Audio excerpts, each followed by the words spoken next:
for air sign, Gemini, Libra, and Aquarius. You have the Eight of Cups, a water sign. Maaring ikaw ay connected with a water sign, Cancer, Scorpio, and Pisces. And the Empress energy. Possible na ang iba sa inyo air sign, single parent, or solo parent.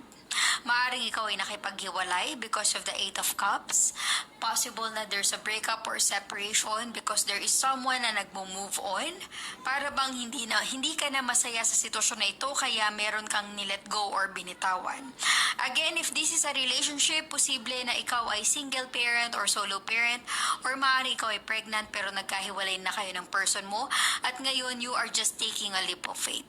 Yung para bang if you are turning your direction to new adventure or new opportunity, hindi mo alam kung ano yung patutunguhan mo eh.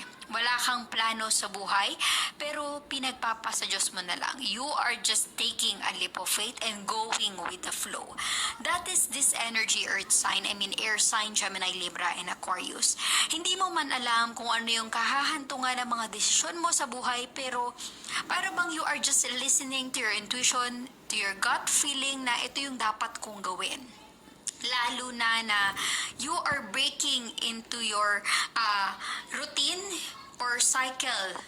Para bang meron kang nilet go, binitawan sa sitwasyon mo, sa buhay mo, and ngayon you are free na pwede mong gawin yung mga bagay na gusto mong gawin, na walang pumipigil or humahad lang sa'yo, walang nagmamando sa'yo. With the full energy, I'm really sensing here freedom for your situation, air sign, Gemini, Libra, and Aquarius. And always remember the Empress energy, you will receive what you deserve. Darating ang panahon na makakamtan mo kung ano yung ninanais mo sa buhay, air sign. Let us clarify the Page of Wands for air